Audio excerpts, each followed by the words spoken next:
So the recording is on. Welcome everybody. If I got the thing right, we are doing book 6 today of Plato's Republic, right? We're all on track. Everybody's up to date with the reading? Yes? Any issues? Okay. So I think we're probably going to have a lot of things to cover, both because we have things from previous books I feel probably we haven't dealt with thoroughly, plus there's obviously a lot of stuff in book 6. So why don't we just get started generally, and were there things in this week's reading that particularly caught your eye, were problematical, things that have been bugging you about last week, and then we'll see where people are at and try to get us through the end of book 6 by the end of today's session. So anything that's, yeah, Yossi. For me, it was a very difficult, chapter 6 was very difficult. I read it almost twice, trying to understand it, but a lot of things are still not clear for me. He talks a lot about what is good, but I felt like not understanding eventually what is good. Maybe he's giving us to think on our own. The other thing that was extremely difficult for me to understand the image that he done for the dividing line, to understand what he wants there exactly.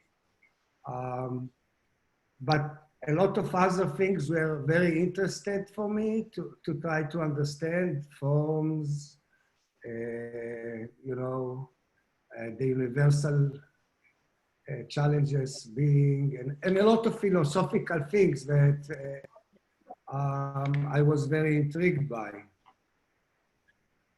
Okay. But definitely I will be interested a lot to get your interpretation of what's going on here. I just facilitate discussion, pal. Okay. Others? Things that caught your eye or were troublesome or? Well, I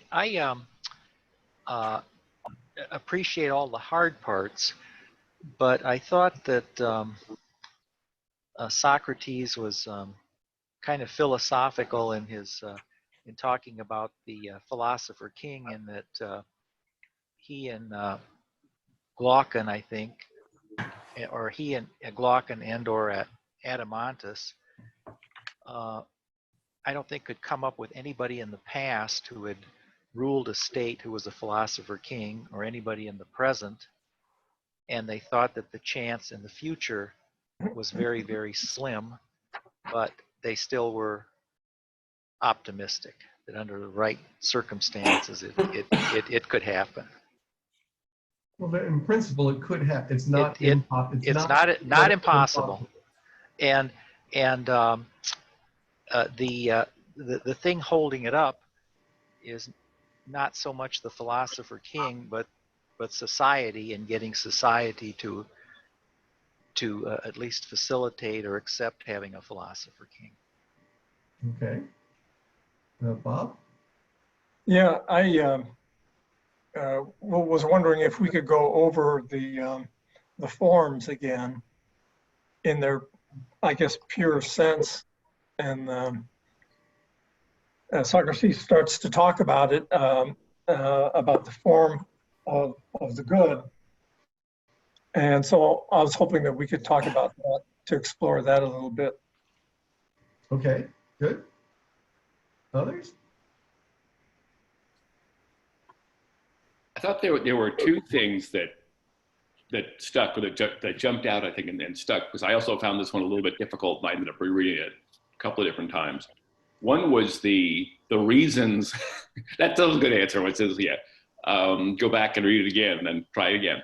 But the two things that jumped out and stuck, one was the reasons why philosophy has a hard time making itself felt, whether the temptations of a philosopher, or what happens to people who might have a philosophic instinct, and all the things that kind of drag it down.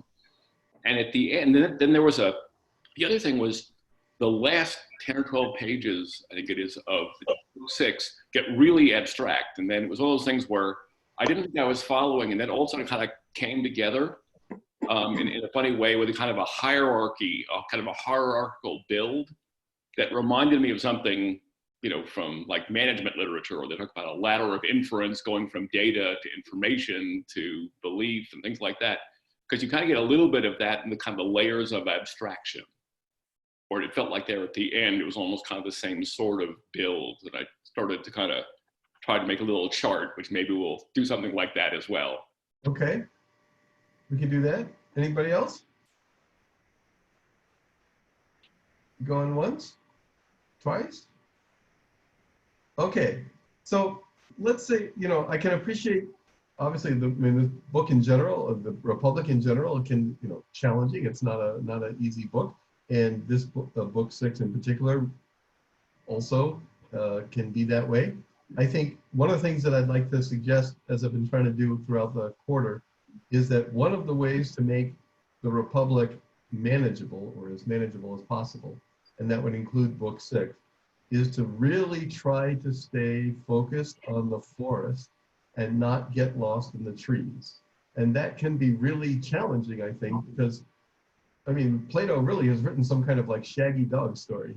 Think of all the different subject matters that Socrates and company have discussed since page 1. And in a certain sense, if you just, you know, it's a welter of ideas and information. And if we can't stay tracking of what the rationale for discussing a particular subject at a particular time is, it can become more incomprehensible than it otherwise might be, okay? And so the question of whether it's the divided line or the forms or other kinds of things is, where are they, Socrates and company, in the larger discussion in book 6, okay? So let's go back to the very beginning real quickly, and I'm gonna do it this time, but I invite, you know, you follow along and see if I do it right and if I've left anything out. But in the beginning, Socrates is recounting what happened to him yesterday when he went down to the Piraeus and he got waylaid on the way back and, you know, essentially kidnapped against his will to come to talk to Cephalus, the old guy, at his house, who doesn't get many visitors apparently. And what's it like way out at the end of the old age road? And Cephalus talks about the other guys, the wine, women, and song, and so on, but Cephalus himself is more worried about the next world, and the issue of money comes up, and that it helps a person, you know, not do bad things that they would get punished for. And that raises the question of justice, and Socrates wants to talk about justice, and Cephalus is like, oh, gotta go. I can't, you know, I'm not gonna do this shit. And Cephalus's son Polemarchus inherits the argument, just like he's going to inherit everything else of Cephalus. And then the younger dude and Socrates get into this discussion about what is justice, you know, in normal Meno style fashion. They have some, you know, conventional ideas: help your friends, hurt your enemies, you know, whatever it may be. And then Thrasymachus, Mr. T, pipes up and, you know, you guys are losers, that, you know, justice is for wimps, that might makes right, and, you know, don't talk to me about justice. And Socrates responds to Thrasymachus, and then Thrasymachus kind of drops out of the conversation. But nonetheless, Glaucon and Adeimantus want Socrates to vanquish the Thrasymachian argument. That they, you know, as much as the dudes don't believe Thrasymachus is right, they've never heard that position definitively refuted.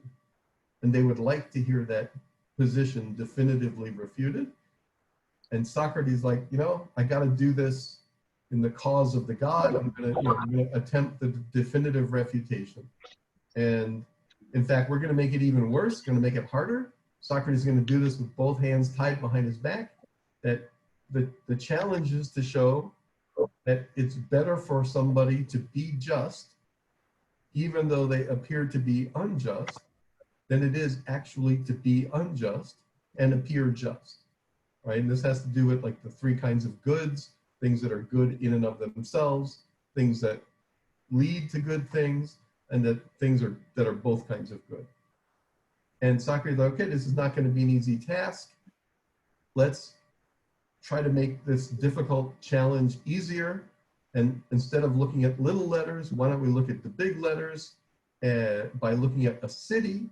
And if we can identify justice and injustice in the city and understand what that is, then we can take what we've learned and apply it back to the little letters. And why don't we even, in order to do this, let's do a mind experiment, a thought experiment, and go back to the beginning of the city and kind of trace out hypothetically the evolution of the city and see the moment at which justice and injustice enter into the picture. And then when we know what justice and injustice are, we can take that new knowledge and go back to our original concern, which was the individual, that it's better to be just, even though the world thinks you're unjust, than it is to be unjust, though the world thinks you're just. Well, I'm gonna just pause here for a second. We can't spend a lot of time at it, but that's the overall framing before Socrates begins talking about the city. And if I've said something wrong, or you think I've misstated something or left something out, this would be a good time to pipe up before I resume my march. I mean, does it seem like that's an adequate account of, you know, good, bad? I mean, yeah? All right. So, and obviously you can type up later if you want to also. But I think it's important to remember how they got into talking about a city at all. That was not the subject matter at the beginning in any way. It's just a device to think, was originally just a device to help think about something else. So now, we're in the world of the thought experiment, and Socrates is tracing out the origin of the city. And apparently, according to Socrates, that human beings came together in order to mutually benefit from each other, that they could have specialization of labor and division of labor, and everybody could have a better life together than they could have living separately. And, you know, the cobblers could be expert cobblers, and the farmer could be expert farmers, and so on and so on. And they end up creating, in the thought experiment, the city, and then they have plenty of food, and everybody gets to eat and drink a simple kind of wine using the palm leaves or whatever it is, and the toasted acorns, and singing hymns to the gods. And Socrates thinks, that's it, there's the city. And then we get what about the relishes? What about dessert? What about the couches? You know, what you've described, Socrates, as city fit for pigs, not for humans. And Socrates says, okay, we're going to have to describe the evolution of the luxurious city, but what I have already described is the healthy city. But let's go, we're going to describe the fevered city. And everything since that point apparently has been a description of the fevered city. And I know we keep coming back to this thing about what they're talking about is the ideal city. And I mean, it's really worth thinking about whether this whole description for the last, 4 books or so has really been a description of an ideal city or an ideal fevered city, right? And because presumably those are not exactly the same, whether Socrates really thinks he's describing utopia. But let's go ahead. And so they start introducing all of the luxuries, and we had our thing about, more leads to war. That once we get into not just what's necessary, but to luxuries, to desires, not just needs, but to wants. And then, of course, if we're going to have war, we need to have an army. And division of labor means they have to be the best specialized army, warriors they can be. And that introduces its own problem. Who's going to guard the guardians, right? Because the mad dogs could bite anybody. So then we get into the question of educating the guardians, because they have to be self-regulating. And we get the 2 kinds of education, the gymnastics and the music for the body and the soul. And then it turns out some of the warriors are better than others, a little bit brighter, a little whatever, and that group kind of subdivides into the guardians proper and the warriors. And then of course underneath them we have the craftspeople or the producers or whatever we're going to call them. And so this fevered city has become constituted in 3 classes. And we've talked last time a lot, you know, this idea of the 3 metals, the gold, silver, and the bronze, the 3 classes of the society, the guardians, the warriors, and the craftspeople or the working people. And that this is explicitly in analogy with the 3 parts of the human soul, right? Which I think Amy a couple of weeks ago called like the head, the heart, and the stomach, right? And that these are 3 parts of a human soul, and that the different class of people have them in different proportions. And that each aspect of the soul has its own characteristic virtue or excellence. So the stomach or desire, its virtue is moderation. Spiritedness, its virtue is courage. And reason, its virtue is wisdom.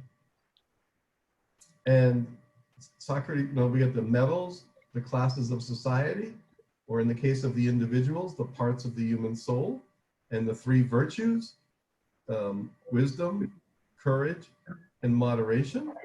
And then there's that issue about the 4th virtue, which is justice.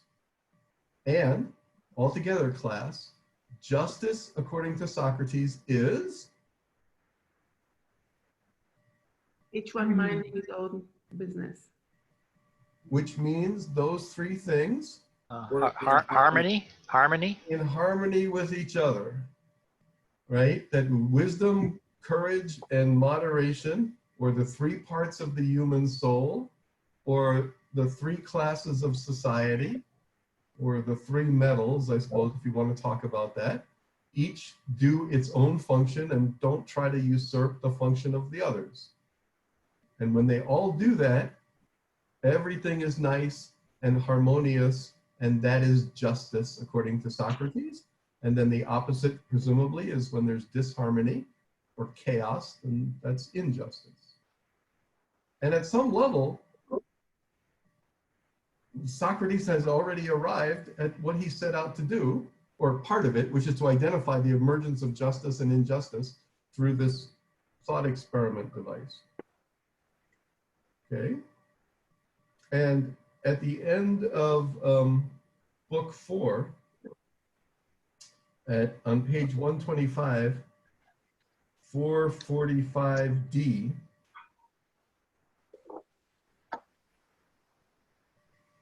after Socrates has done all this, he proposes next to go and discuss 5 types of regime and 5 types of soul. And that what's happened since then, though, in book 5 and now in book 6, is an extended digression, not doing what Socrates said he would do at the end of book 4. So I just want to pause here for a second again and forget about the digression. Just this whole evolution of the thought experiment of the city and the 3 classes and the 3 metals and the 3 parts, like anything that I have said that doesn't seem quite right about that, or that I've omitted, or that needs to be adjusted in that model that gets us up to the point of 5 types of regime and 5 types of soul. Steve. I'll just make one comment. I remember I had a lot of problems when we got to this point in the discussion a couple of weeks ago. And to some degree, I read book 6 to some degree as answering the problem that I had in the analogy with geometry and axioms. Because the reality is, or what it seems to me, is there are some things that Socrates is at pains to prove. Then there's some things which he throws out, which he doesn't call them axioms, but he's basically saying, you know, he basically gets whoever he's with to agree with him and says, yes, that is so. And the reality hasn't proven anything. All he's did was get agreement. And those tend to be, I mean, my hypothesis is that those really are kind of like axioms to him, or at least so far are. And when he starts talking about the layers of abstraction, going from images of things to the things themselves to just like two more levels, and with the top one, it's like is the forms and something in between. It strikes me that justice is an asserted axiom. Maybe he'll prove it later on. Okay, well, let's leave book 6 in abeyance for just a minute or two. But you're saying that when Socrates says that justice is the harmony of the other three, that's a mere assertion without any evidence or something. It felt like that to me, and it kind of still does.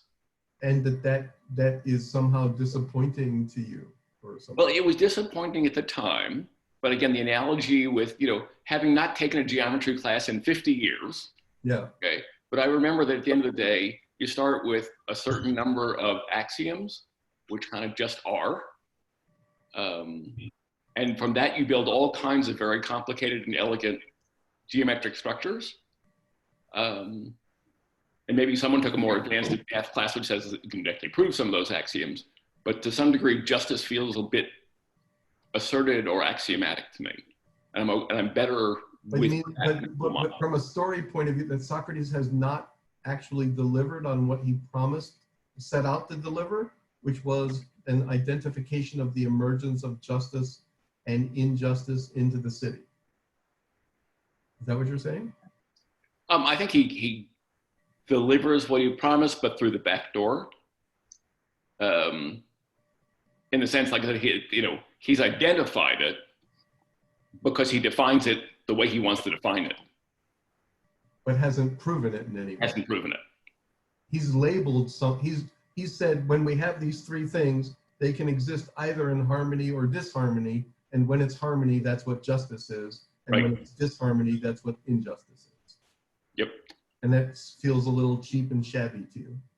It did and it does. I see. Okay. Anyone else? Yeah, Amy. Yes, can you hear me okay? I'm talking on the phone because I have an unstable internet connection. Okay. So one of the other questions, he set out to, identify the emergence of justice in the city. But another question that kept coming up was the advantage question, whether it's more advantageous to be thought just, but really be unjust rather than to be just and not have anyone know it. And it seems to me that at the end of book 4, they put that question to rest when they determined that justice is kind of like the health of the soul. So just as life is not worth living when bodily health is gone, and therefore it doesn't matter if you're rich or poor or whatnot, then at the same time, if you lose justice, if you lose virtue in the soul, then it really doesn't matter. Then life is not worth living. I'm at 445A, and Glaucon says, in my judgment, Socrates, the question has now become ridiculous, the question about advantage. So that was just one other thing that I thought, to me, it sounded like they had come to a resolution after several books.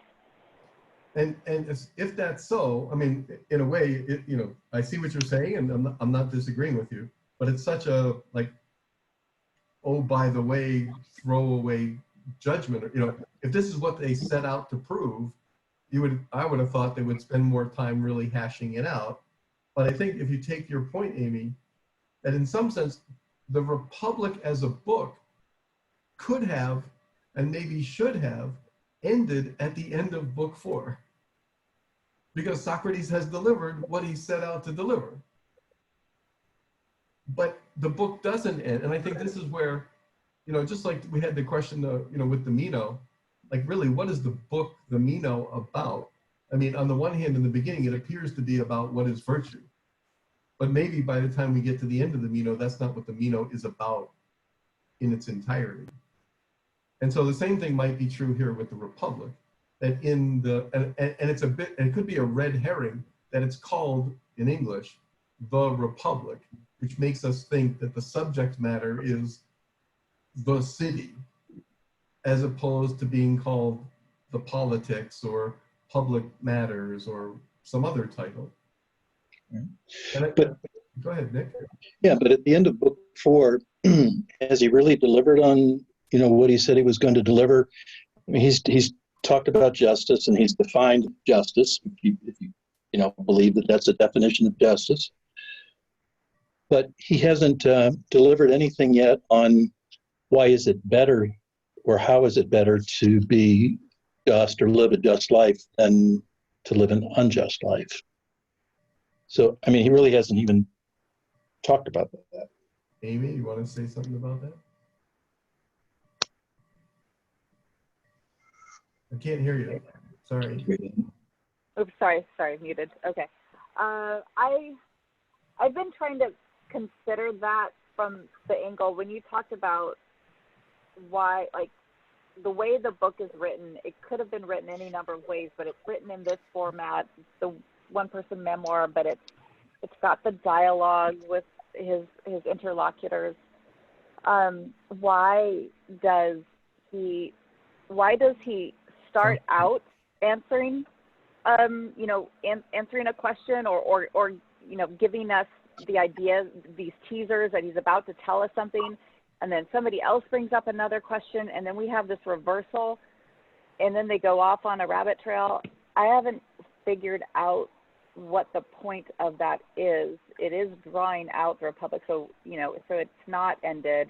It's not resolved there at book 4 because they keep throwing in additional questions or angles to consider.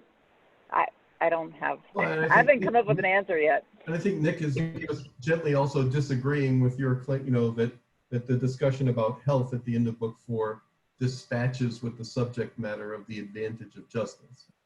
But in either case, I think you can see, and I think, the extent that it is a shaggy dog story, not understanding why it's that way is one thing, but I think job number 1 is to first recognize that that's what's going on at some level. And so because this is all leading us back to book 6, today's reading, and to be clear about why they're discussing what they're discussing, when they're discussing it, and how that fits into the larger picture. So this is all taking us up through the end of book 4, and on 125, right, when Socrates says, okay, the next subject matter, having, completed the analogy between the metals and the city and the soul and the virtues and identifying justice and injustice, Socrates says the next task is these come in 5 flavors.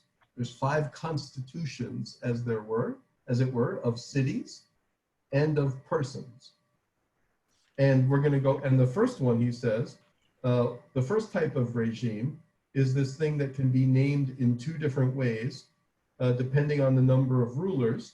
If there's, this is 445D, he says, if one exceptional man arose among the rulers, it would be called a kingship, if more, an aristocracy. Therefore, I say that this is one form, for whether it is many or one who arise, none of the city's laws that are worth mentioning would be changed if he uses that rearing and education we described. So Socrates has begun to identify regime number 1 as this thing that is either called kingship or aristocracy, but it's a regime in which, and what the word aristocracy literally means, the best people, the guardians that we've identified, are ruling the place. And when we get into book 5, which we did last time, we started with this digression about various aspects of the guardian class. Right? We talked about the women, for example, right? So in a sense, I mean, maybe you say it's not a digression, but they're going into more detail in book 5 about what this first type of regime would be. And in getting us to the end, which we kind of got to at the very end last time, back at pages 152 and 153. So this is around 473D and so on. That Socrates raises the question of whether all the stuff that they've been discussing so far about the ideal city or the ideal fevered city is just a lot of hot air It's just a lot of theory, or does this have any practical utility? And Socrates raises the question at 473b.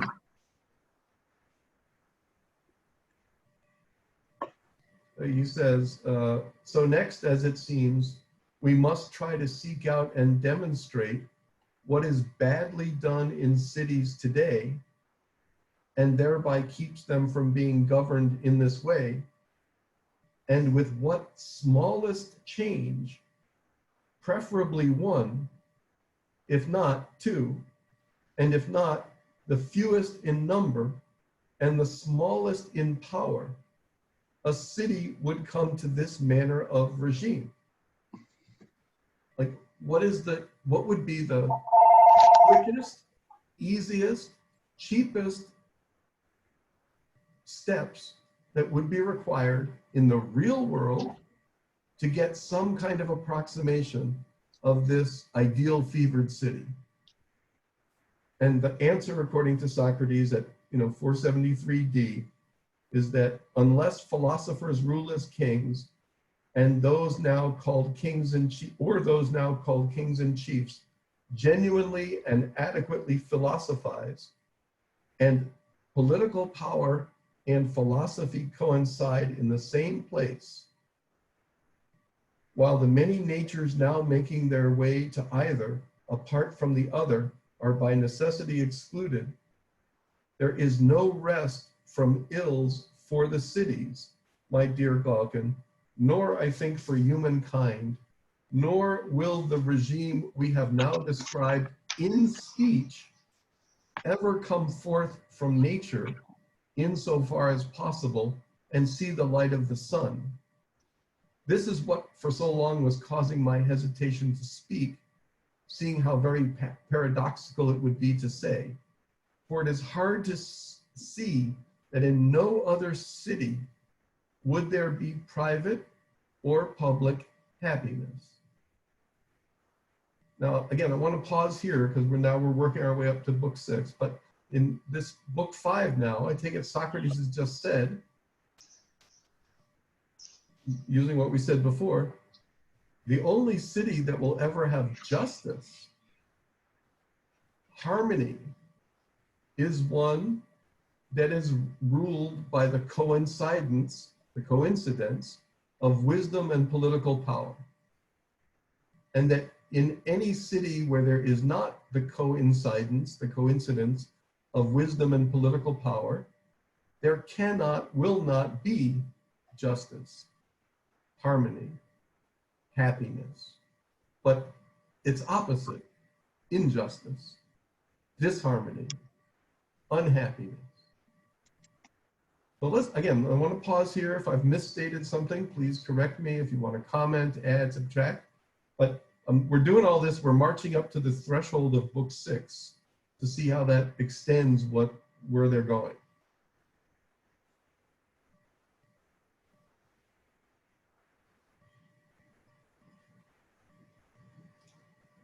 Not a boo about the philosopher king or anything, huh?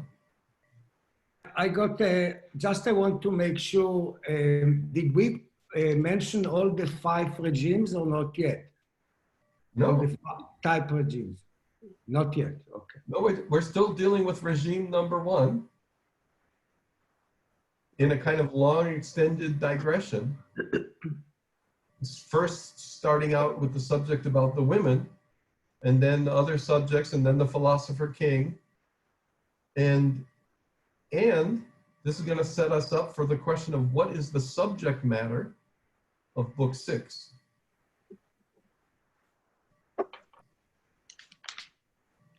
Not what is like the argument, but like what is if you were going to give book 6 a title, like what's it about? But before we do that, are there, Nick, did you want other things about the philosopher king or other stuff? Nick? Yeah. Did you have something? I think I was jumping ahead when you were saying what is book 6 about. Okay, so we'll come to that moment. And so anything more about books 1 through 5? I mean, Does it seem I've done like a reasonable job summarizing, or, I mean, is this reasonably good? Bob? Yes. So what's happened so far then, Bob? If you, in your own, what's happened between books 1 and 5? I mean, don't restate it, but like, what's the big picture here? Well, it's the big picture is to establish that a just city is a happy city. And whether lurking in the background implicitly is a just person is a happy person. Right. I mean, that's the basic analogy that started the whole thing. Yeah. Diane, you got any thoughts, questions, issues about any of this business? Well, he seems to offer some sort of a general description of what the philosopher is. That the philosopher is a lover of the sight of truth. Wait, and what book are you talking about now? In book 5, around 475D. Okay. He talks about the lovers of sights. The sight of truth. Right, but he makes a distinction between the lovers of sights, people who just look at beautiful things and they appreciate that, they love that. Mm-hmm. Now he's talking about specifically the philosopher is interested in the truth Mm-hmm. and seeking out the truth. Compared to non-philosophers. Correct. And so as we get to 6, he gives more detailed description of the characteristics of the philosopher, but that seemed to be the foundational definition, the broadest definition. All right, so I mean, whether you've spilled Nick's beans or not, but whether the subject, the sequence, the segue is having identified the necessity of having a philosopher king. Mm-hmm. Socrates now wants to go on and in detail and talk about what a true philosopher actually is. Mm-hmm. I mean, presumably we know what a king is, and we don't have to give details about that. But the question of, at the end of book 5 and then into book 6, like, what is the job description for the philosopher king going to look like? What are the qualifications? Ned? In some ways, he's better at saying what the qualifications are to not do. Socrates is saying that the philosopher king should not be engaged in trying to make money in traditional family life. I like the analogy Socrates uses in book 6 when he talks about the stargazer who may seem to be useless. In other words, there's the ship owner who's a little bit deaf and a little bit blind and doesn't appreciate what good navigation is. And all the sailors are trying to take control. But he says the one who really gets it, the others will think of as useless. But in fact, that is the job of the philosopher king, to be engaged in what to the rest of us would appear to be useless. And I think later on in the chapter, he's considering the forms and in a way that the rest of us are not able to perceive. I think that is what Socrates says is the job. It's not to live ordinary. Okay, so just before we get lost in, let's not call it a rabbit hole, but the rabbit hole of the specifics of what the philosopher is or is not, I just want to say, if we're in agreement that the subject matter of book 6 in principle is an elaboration of what a true philosopher is and is not. And the reason that the elaboration of it, what the true philosopher is and is not, is relevant now is because the philosopher king has just been identified as the mechanism for bringing some approximation of this ideal city into existence in the real world. If there's ever any hope, and there may not be much, but if there's ever any hope for this world to be properly managed, according to Socrates, it's going to be when philosophy and political power coincide. Could I Michelle, end- ooh, I'm sorry, Michelle, did you have something? Diane? I just wanted to add one more thing. At the end of book 5, Socrates gives one more definition. He ends the book with the definition of the philosopher as those. Tell us where you are. I'm at the very end of book 5, page 161. His very last line, he's making a distinction in there between opinion and knowledge. Yeah. And it says, must we therefore call philosophers rather than lovers of opinion, those who delight in each thing that is itself? And that he elaborates on that in book 6, what he means by.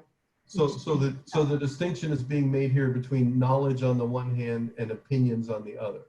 Yes. And that the true philosopher is concerned with knowledge, and all the fake philosophers or other people are concerned with opinions. Yeah, and he talks about this in book 6 on 486 E. It just exactly repeat itself there. 486 E. 486E. Yeah.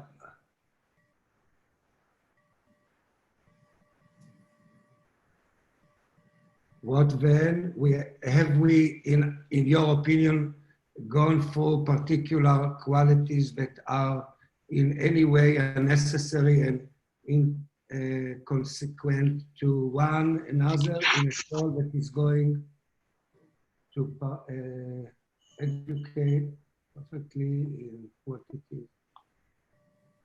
I think it is.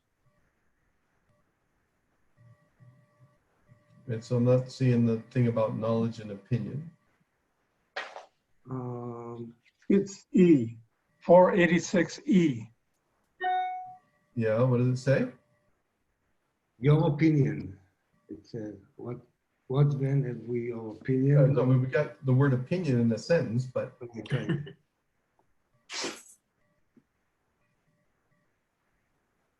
well, I'll tell you what. So why don't we just back up a little? So this. But if we're in agreement, and if we're not, I'm not trying to force the issue, but that apparently the subject matter of book 6 now, the big picture is giving a thumbnail sketch or identifying the characteristics of a genuine philosopher compared to imitation philosophers, compared to anti-philosopher. I mean, whatever is not a philosopher. Nick, does that seem fair? Yes, yes. And you were going to tell us something more about book 6, and then we can No, that was basically what I was going to say when you were asking about the theme of book 6. Okay. And again, the philosophy about what is good, they are philosophizing it constantly. What is good? Try to figure out what is good. Also, so I don't have the whiteboard today, unfortunately, so I can't make a chart for us. But we can kind of do the same exercise, and if you've got your own piece of paper and a pencil or something, we can. And I kind of have 2 categories, 2 columns. One is for the philosopher, and the other, what's the thing that Socrates is comparing the philosopher to in book 6? I mean, what's the not philosopher called?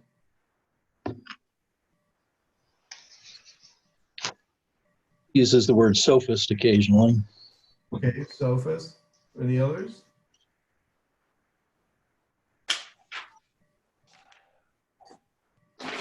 It's not necessarily that the sophists in the sense of preaching,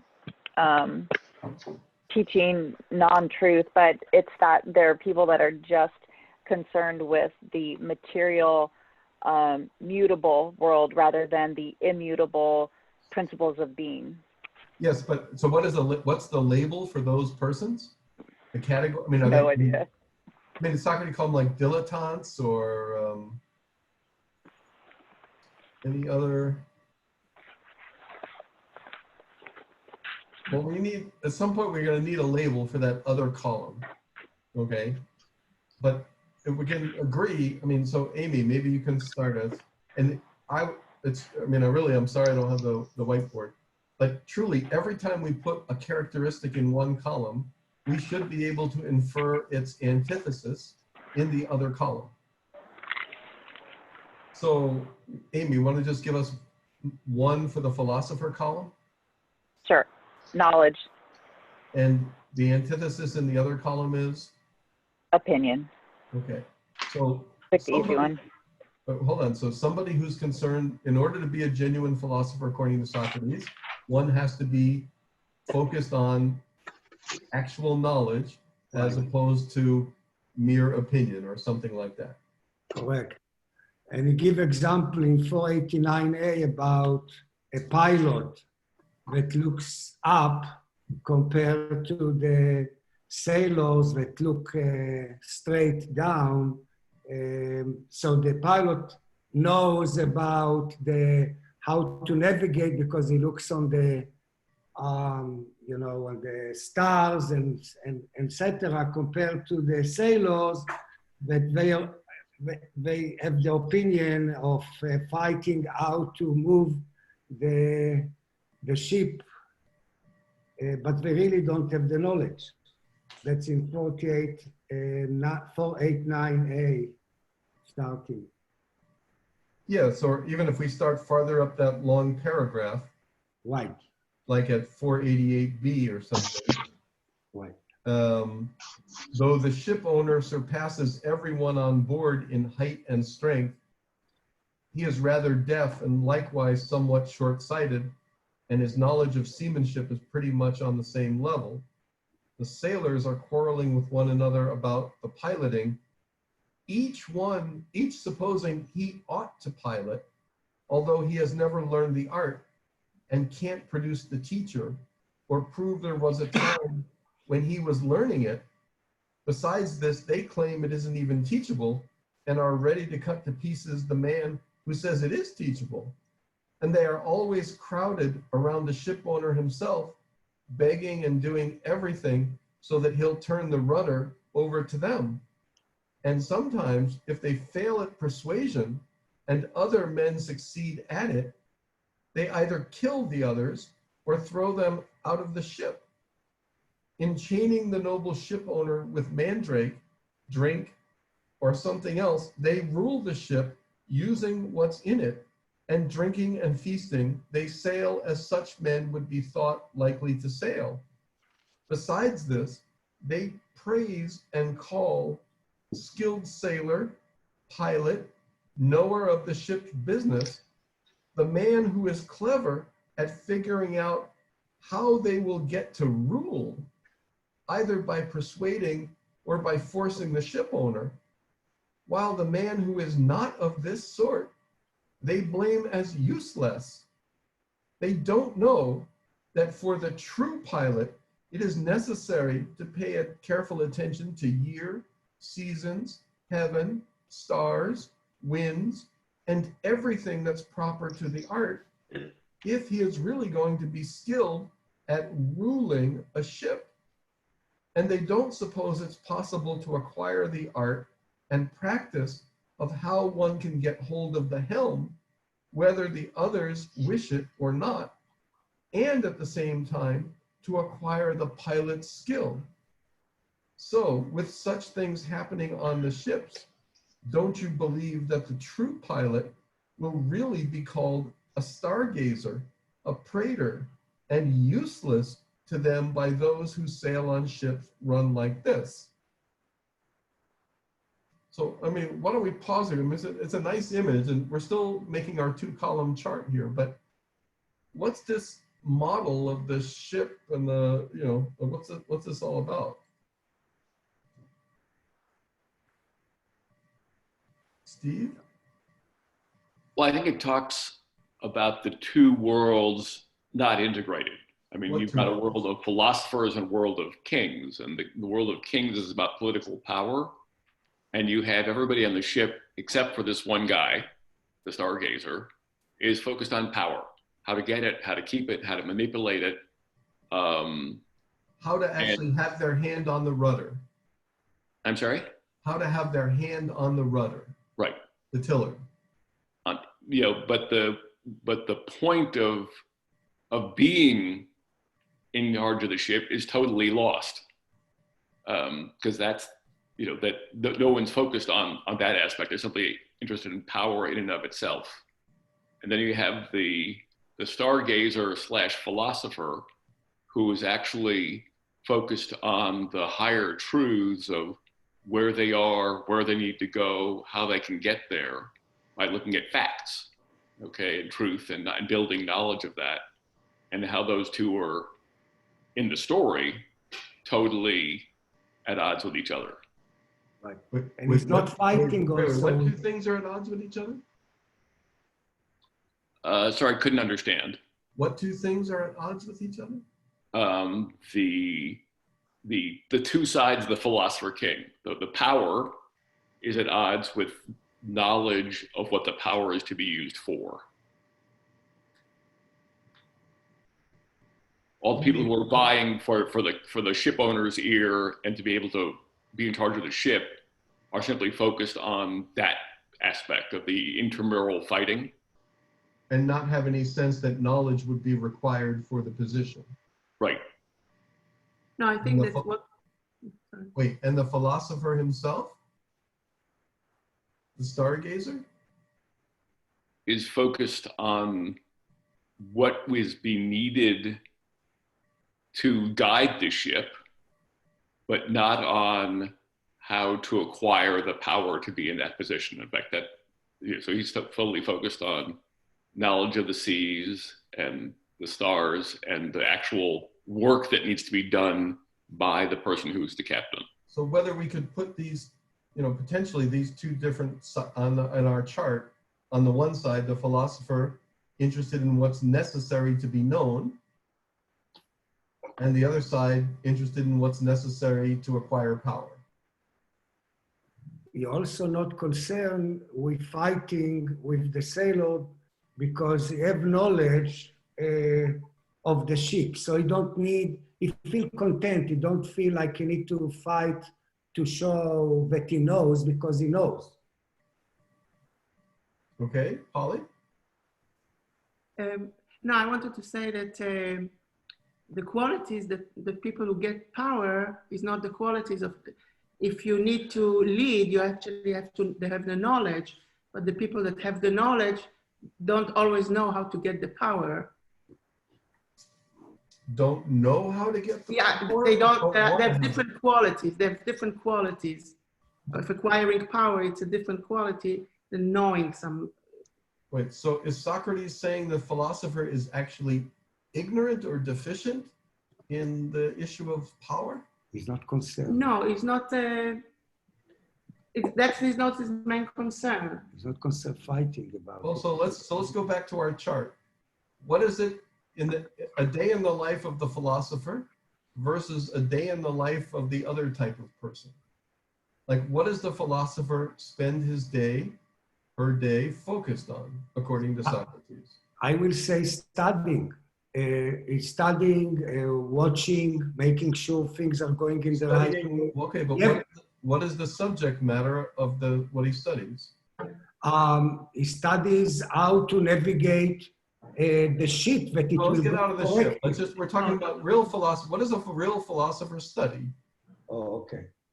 Michelle, you're mute. Study knowledge. The things that are immutable. I think the answer is on page 167. 167. 167, 487A. Is Okay. there any way then in which you could blame a man a practice like this that a man could never adequately pursue if he were not by nature a rememberer, a good learner, magnificent, charming, and a friend and kinsman of truth, justice, courage, and moderation? So what I did when I read this was I held this list up to the original whiteboard list of the virtues. And I tried to identify what is missing from that list. What additional items are in this list that's not in that list? that would differentiate the philosopher king from just the run-of-the-mill king. And it seems to me. And wait, can I just pause you for 1 second? Let's Sorry. not talk about the philosopher king. Right now, we're just talking about philosopher. Okay. But that's half of what a philosopher king would be.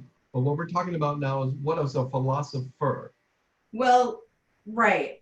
All right, I'm misusing the term. But to me, the thing that jumped out, all of the qualities of the guardians are in this description.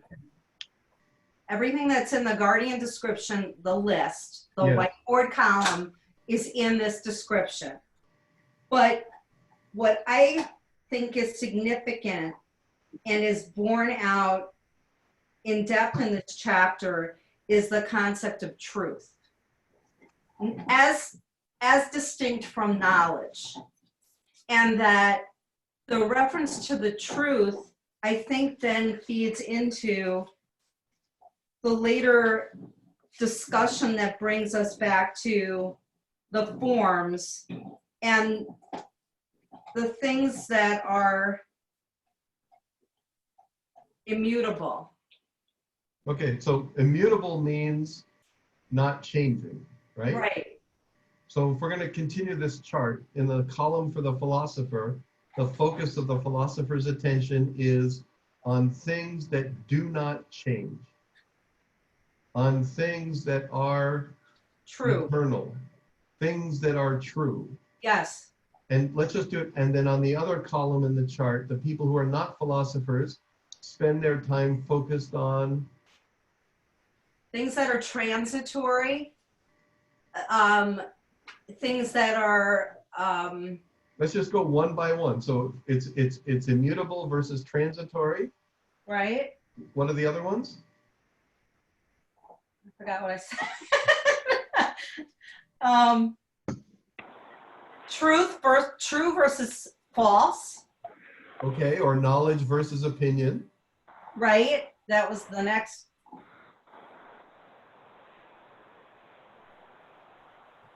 Any other? Lover of learning to strive for what is. This is on 490b. So the philosopher studies what is? Yeah, lover of learning to strive for what is. Yep. And it does not tarry to each of the many things opined to be, but goes forward and does not lose the keenness of his passionate love, nor cease from it before it grasps the nature itself of each thing which is, with the part of the soul fit to grasp a thing of that sort. And it is the part akin. Okay, so I can continue to read here, but No. So just the question is, we're making the chart in the column for the philosopher that he has a love of learning, right? Yes. And then the other column, what is the antithesis of a love of learning? Not interested in learning. Okay, not interested in learning. That the philosopher is concerned with what actually is. The other person is concerned with What appears to be. what things appear to be. Amy? Yeah, I was going to say being on the philosopher column and appearance on the other column. Wait, say it again. Yeah, same thing that Michelle said. I think we have being on the philosopher side of the column and appearances on the other side. Yes, or another way that that's often done is being versus becoming. Right? That in the world of change, things become other things. And all right, let's keep going. So other elements of what a philosopher is like compared to a not philosopher. Bob. A philosopher is more interested in the soul, a non-philosopher in the body. Okay. Others. Patrick? He talks about illiberality. A philosopher does not go in for petty speech. So let's do it the other way around. So what is the characteristic of a philosopher and the not philosopher? The not philosopher would be illiberality. What does that mean? He's shooting off at the mouth about things he doesn't know well. Okay. Or maybe unimportant. Well, or you also used the word petty, I think. As that petty, the no petty speech was, I guess, an example of his illiberality. Or the Okay, one but that, so the not philosopher is petty? yes. Is that right? Well, he's illiberal in his speech. Okay, but among those things, was the word petty in there? Yes. So let's just, we're going to build, and what's the antithesis of petty, Patrick? I'm sorry. What's the What is petty? What is the antithesis of petty? Opposite? Things of importance. Okay, so on the side of the not philosopher is concerned with small petty things. The philosopher is concerned with big important things. Yes, that's a good way to read it. Okay, or illiberality versus like whether the not philosopher is kind of like a shriveled personality and the philosopher is a magnanimous personality. Yeah. But Yossi? He grasps the nature itself of each thing which is, with the part of the soul fit to grasp a thing of the soul. So I think he's trying to be aware of the nature and around him and try to figure it out and see how things in the nature. That's, I think, what it is. So he's not ignorant around him. Who? What's happening around him? The philosopher. Okay. The philosopher, he watch what's happening in the nature itself. He's trying to figure out what's when he see a tree, when he see an animal, or he see behavior of things in the nature, he try to think around, to think about it. So we can put into the, fine. So we can put into the chart that the philosopher is paying attention to things that are not human, to things that are out there in the world, whereas the non-philosopher is paying attention. Is not. Just take the opposite. That's all you have to do. Right. So what is the opposite? Not taking attention to what's going around him. Or conversely, paying attention to what's happening in the world of human beings. Or just around him, yeah. I think that one is paying attention to the world of human beings, and the other one is paying attention universal, outside of himself, to the cosmos, to the cosmos, universal. And the other one is paying attention to the world of people. Right. Yeah. So one is only looking the big, small picture. One looks big picture. Steve? I was thinking in terms of the philosopher is focused on the essence of things and the non-philosopher on the appearance of things. Yes. And so all these things should go into our chart, and all of this, and this is what I'm trying to, where we started, an hour ago, that all of this hopefully is supposed to make sense in trying to characterize what a genuine philosopher is, as opposed to a fake philosopher or a non-philosopher, because this is got to be part of the job description for the person we're trying to recruit to the position of philosopher king. We want somebody who's going to have this checklist of qualities. If there's going to be a chance of having a city that's going to be just and going to be happy. And as that thing about the boat indicates, none of the sailors would in a million years give the philosopher stargazer voluntarily the tiller. The sailors think the stargazer is the most useless guy on the boat, when in fact, apparently, the stargazer is the only guy on the boat who has any idea of where the boat should go. Right.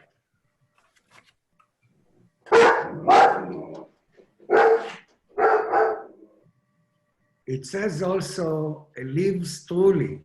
The philosopher should live truly. That's also in 490b at the end. And then, therefore, the other guy lives falsely. Yeah. So let's move to page 184, 504D. And I want to read a little bit for, hear this business at the end of book 6.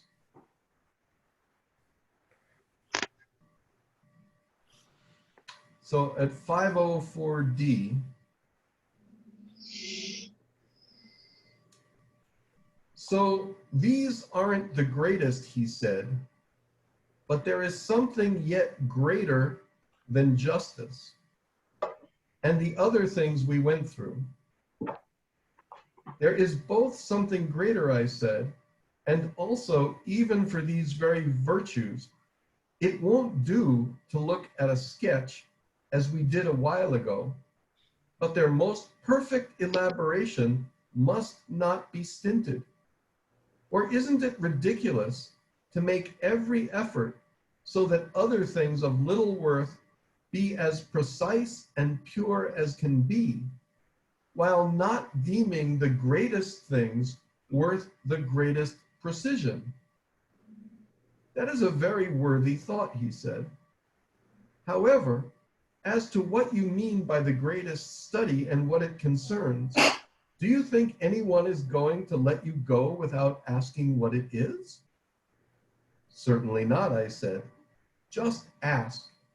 At all events, it's not a few times already that you have heard it, but now you are either not thinking or have it in mind to get hold of me again and cause me trouble. I suppose it's rather the latter, since you have many times heard that the idea of the good is the greatest study, and that it's by availing oneself of it, along with just things and the rest, that they become useful and beneficial. And now you know pretty certainly that I'm going to say this, and besides this, that we don't have sufficient knowledge of it.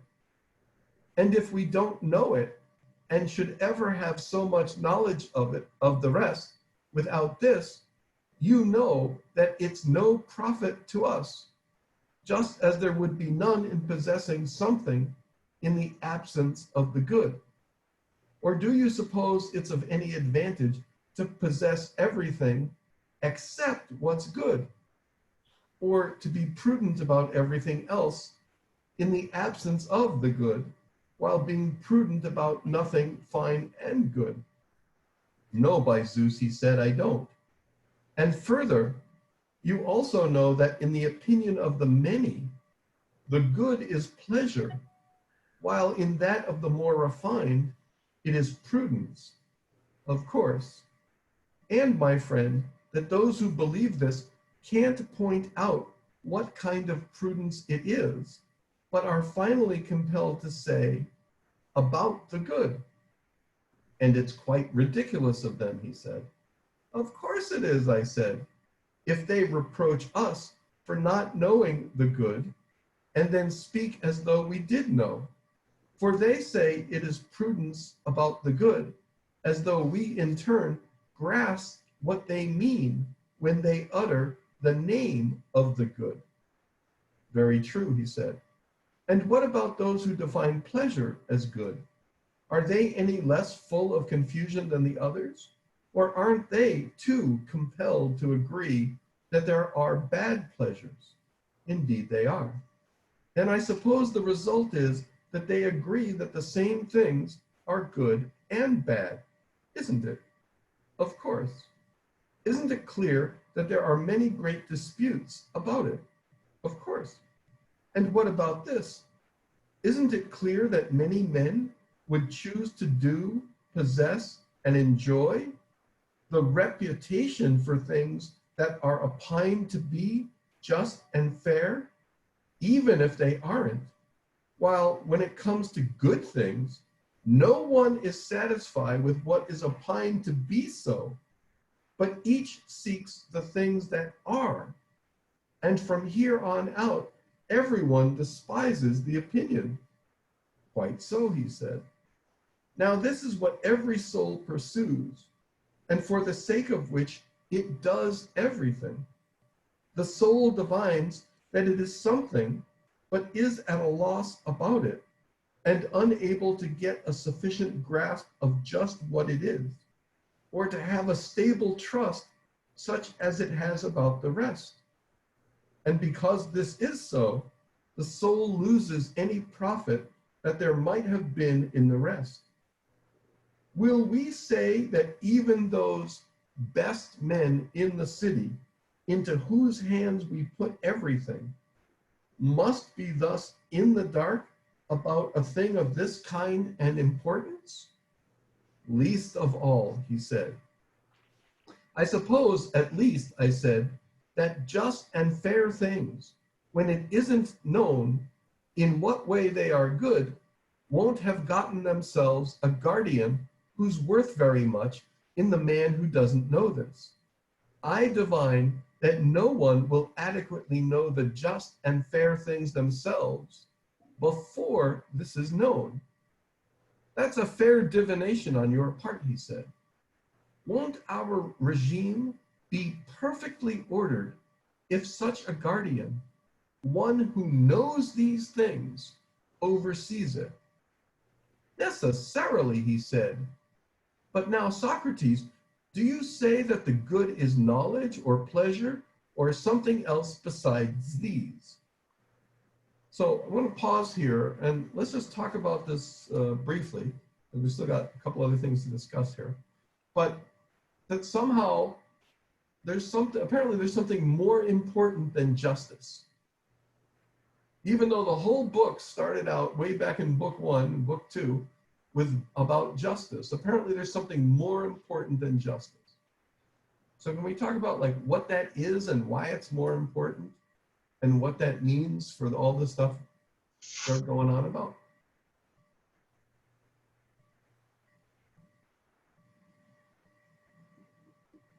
Stephen. Well, I think what he's identified in the good is a kind of higher order abstraction, which is the point of the justice. I mean, it's the true north of what that justice is directed at. And because we've talked about, the justice is a harmonization between the three virtues. Okay. Again, and that's a bit of a fudge. What is harmonization? And I think what he's pointing towards is the good is the goal of that harmonization. So if we go back to our 2-column chart, the philosopher is paying attention to the good. Yep. What's the non-philosopher paying attention to?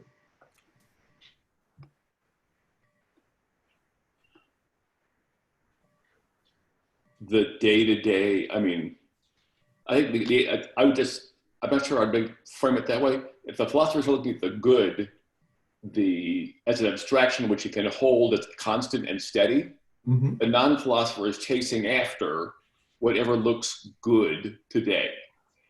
You mean the reality of good versus the appearance of good? Diane's or Michelle's comment about immutability, that the good is something immutable, and that's what the philosopher is focused on. And it's those transient things which, again, the non-philosopher might define as good, but then he might define something else as good tomorrow and something else the day after that. You mean the good du jour? Yep. Patrick? Oh, I would just say pleasure would be, instead of going for the good, they're going for the pleasure. Ned? And the opposite will be the prudence, maybe. Okay. Ned? I think Socrates is saying the philosophers are looking at the source, the reality, rather than the projection or the perception of reality, which is what all the rest of us would be looking at. Okay. Diane? I think he's saying that you have to know what the good is, even before you can understand what justice is. And the good, the many, think about, they define the good by what's good for them. You know, what gives me pleasure. That's why he's making the distinction between good and bad pleasures. But the philosopher would know what goodness itself is. And if you know what is good, then you can determine what is just. And so he also says in here, it's important that the guardian knows. So the same as, well, not the same as the philosopher, but the guardian should be a philosopher who knows what the good is. Why? Because he has the interests of the city at heart. The city as a whole, not just what benefits him. He's in charge of the well-being and the happiness of the city as a whole. The guy who has his hand on the tiller of the ship of state better know what the good is in order to be able to steer that ship to the right destination. Bob?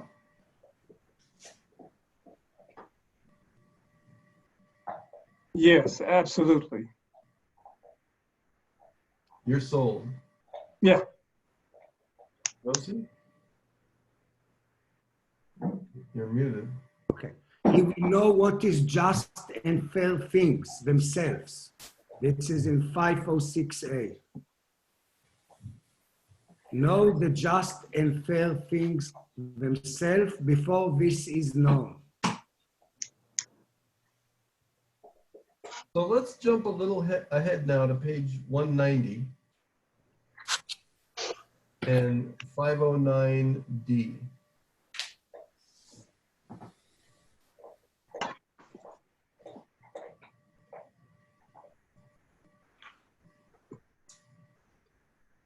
Well then, I said, conceive that, as we say, these two things are, and that the one is king of the intelligible class and region, while the other is king of the visible.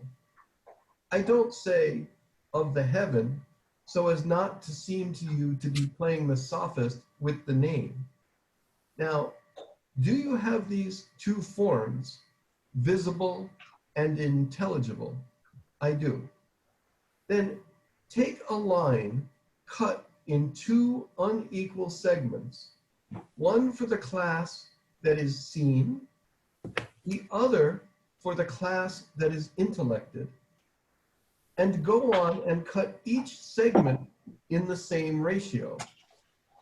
Now, in terms of the relative clarity and obscurity, you'll have one segment in the visible part for images. I mean by images, first shadows, then appearances produced in water, and in all close-grained, smooth, bright things, and everything of the sort, if you understand. I do understand. Then, in the other segment, put that of which this first is the likeness, the animals around us and everything that grows, and the whole class of artifacts. I put them there, he said.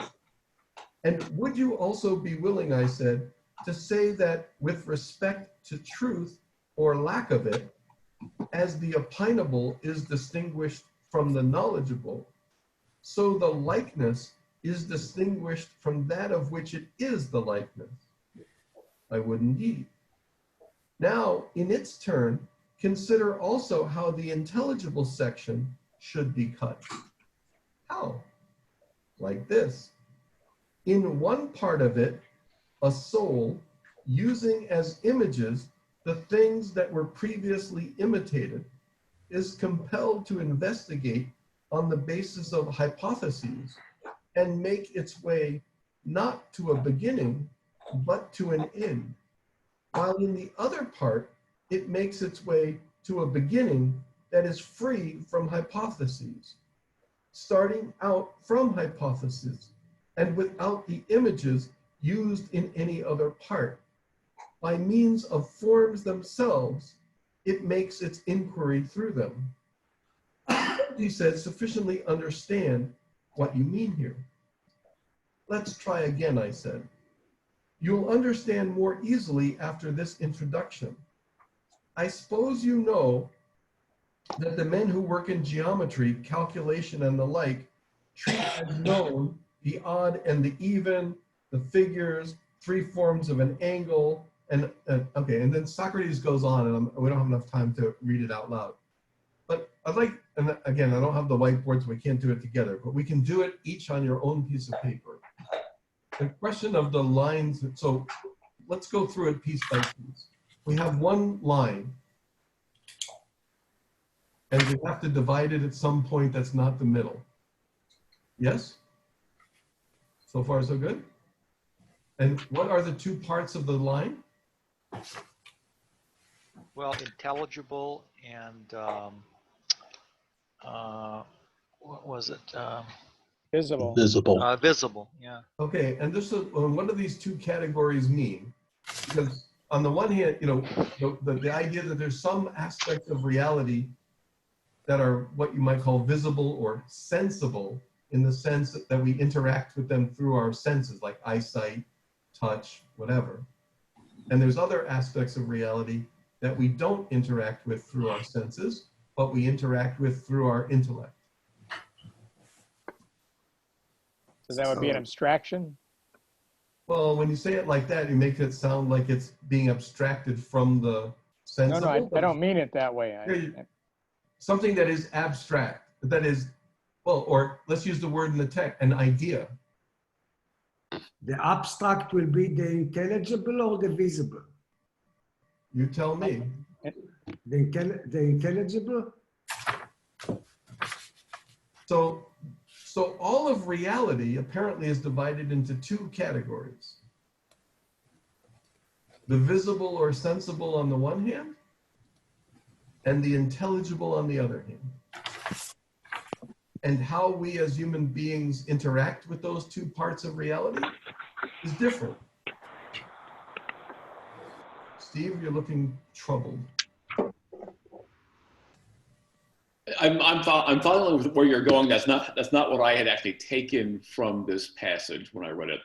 Oh, so you don't think it's a fair reading? The reading I said I felt was that the difference in the cutting of the two lines is between the images of things and the things themselves. Well, now we have to you've gone to the step 2. Okay. Right? We take the one line and divide it once. Yep. And then we take each segment and divide that segment again. So the first line is vertically, or the first line we done is vertically? There's only one line. Okay, then what you divide is again the things themselves from the abstraction of those. Well, the ideal version of those things. Yeah. So we got the line divided.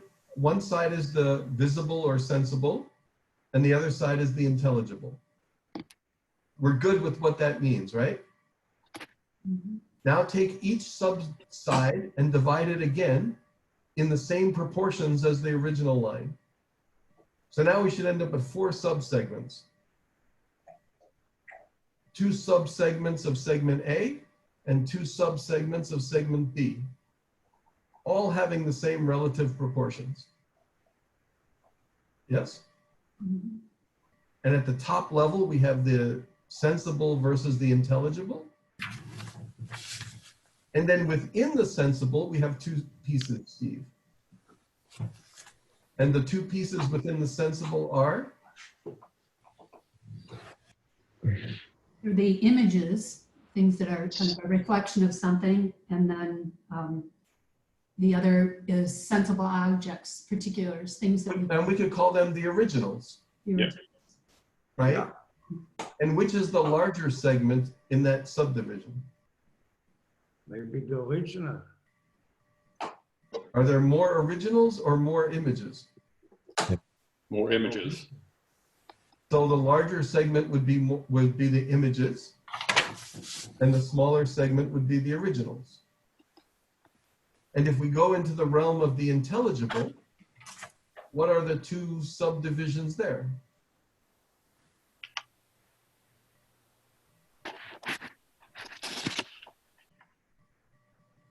Well, one would be knowledge, and then the other division is this realm of geometry and mathematics and hypotheses and so on. Well, in 510b, Socrates says, consider how the intelligible section should be cut. Like this. In one part of it, a soul uses as images the things that were previously imitated, is compelled to investigate on the basis of hypotheses, and makes its way not to a beginning, but to an end. While in the other part, it makes its way to a beginning that is free from hypotheses. Starting out from hypotheses and without the images used in the other part, by means of forms themselves, it makes its inquiry through them.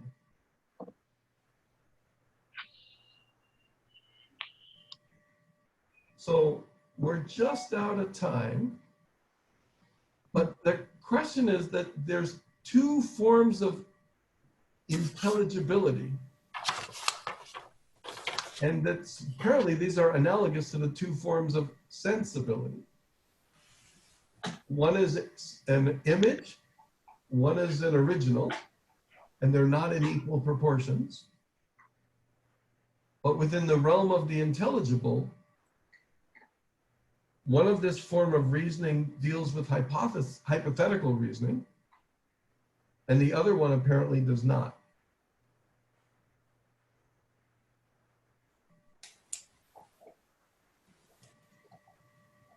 And are they equal or not? All the line segments are not equal in exactly the same. So I'll tell you what, next week when we start, I'll have the whiteboard. We can do this when we start. Steve? I'm just, this may not be yet, but I want to get closer. I mean, the contrast between things that are just and justice itself, is that an example of what we're looking for in terms of the two parts of the segment? There's the higher order concept and the examples of the concept in action. Maybe, yeah. I'll tell you what, let's leave this for next week. Diane? I just wanted to point out for anyone who's interested, on page 464 in the notes, there's a little image, a chart of the divided line. Thank you. It makes it understandable. Very good. Yeah. All right.